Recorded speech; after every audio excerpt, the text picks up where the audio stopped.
Bom dia, boa tarde ou boa noite, professor, no que pese o horário que o senhor esteja acompanhando o nosso trabalho, assistindo esse nosso vídeo.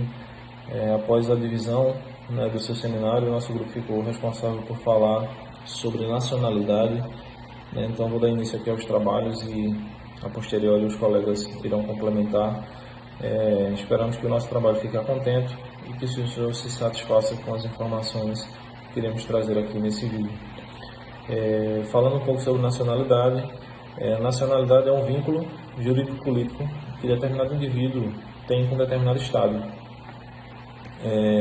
fazendo com que esse passe a integrar, o seu povo e, como consequência, esse indivíduo ele possa ser detentor de direitos, como também ele também se submeta a algumas obrigações, Então, há uma relação de direitos e obrigações, O cidadão terá seus direitos defesos, como também será necessário que ele respeite, e faça cumprir as obrigações ditadas pelo Estado em que ele está inserido, pelo Estado em que ele faz parte.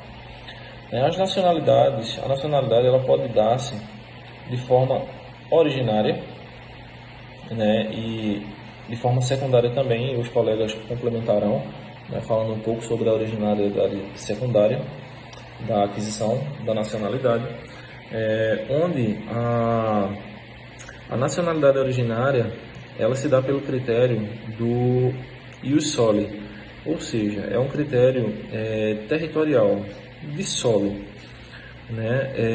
e esse critério do ius soli, territorial, a aquisição dá-se com um fato natural, que é o fato do nascimento, ou seja, o advento do nascimento. Significa dizer que a nacionalidade é originária quanto à sua aquisição, guardando relação direta com o que defende a Constituição Federal de 88, no sentido de considerar brasileiro nato aquele nascido no território nacional, de pais brasileiros. Salvo algumas exceções no que diz respeito aos brasileiros que nascem fora do país, nascem em outras nações, em outros estados, mas esses sendo filhos de pais brasileiros e esses pais estando a serviço do Brasil, eles serão considerados brasileiros natos, independente de terem nascido em outro estado. Eles serão considerados brasileiros natos. Isso dá-se a uma exceção do critério ius soli, onde adota-se o critério ius sanguíneo, ou seja, o critério de sangue, onde o filho de brasileiros, estando esses brasileiros a serviço do país em outra nação, em outro estado, os filhos serão considerados brasileiros natos, da mesma forma como se aqui no Brasil nascidos fossem. Outra exceção, e que caracteriza também o ius sanguíneo, é quando brasileiros, mesmo que não estejam a serviço de seu país, a serviço do Brasil, que tenham seus filhos fora do país, mas que façam o seu registro em repartição pública brasileira competente naquele determinado estado, naquele determinado país em que se encontrem. Dadas essas informações, é importante, e findo aqui a minha fala, mas é importante dizer que o critério do ius soli, ele é considerado no Brasil como temperado, haja vista essa possibilidade, de haver a condição de brasileiro nato, mesmo ele não sendo nascido no Brasil. Passo a palavra para os demais colegas para que eles possam estar dando continuidade à nossa fala, ao nosso trabalho e às explanações e explicações. Olá, vamos continuar falando sobre nacionalidade. Eu vou falar um pouquinho sobre nacionalidade na Constituição Federal. A Convenção de Haia declara que os estados eles têm liberdade para definir quem são os cidadãos natos quem são seus cidadãos natos. Eles podem decidir isso no seu direito interno e com o Brasil não é diferente. O Brasil, ele deixa isso expresso no artigo 12, inciso 1º da Constituição Federal.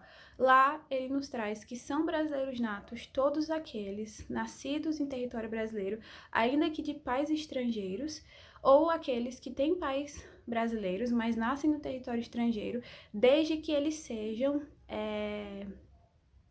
registrados ou no consulado brasileiro ou na embaixada brasileira. É importante ressaltar que para os estrangeiros nascidos no Brasil, eles só serão considerados brasileiros natos se os pais não estiverem a serviço de outro país. E para os brasileiros nascidos no estrangeiro, eles só serão considerados brasileiros natos caso os pais, ou um dos pais, e no caso ele tenha nascido no estrangeiro, e os pais estejam a serviço da República Brasileira.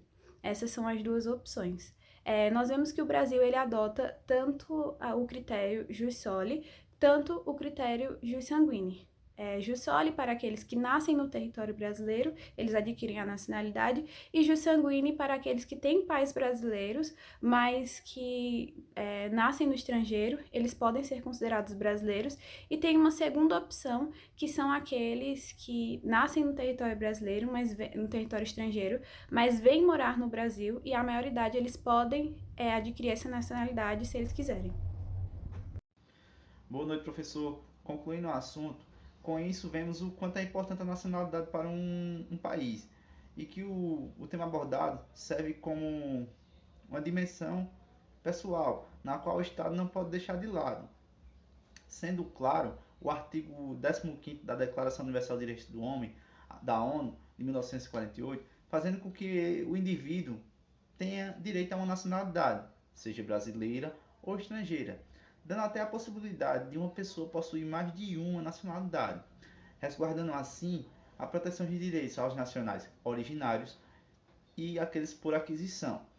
É importante lembrar também do estrangeiro, que apesar de não possuir alguns direitos reservados aos nacionais, como o voto, são também resguardados pelo ordenamento jurídico, tendo seu respaldo em direitos e garantias fundamentais, direito este como o direito à vida, que assim como todo direito, não é absoluto, porém deve ser observado e principalmente preservado, para que não haja de forma injusta a quebra dos direitos humanos e também o direito à integridade física, como outros direitos que também estão previstos no ordenamento jurídico.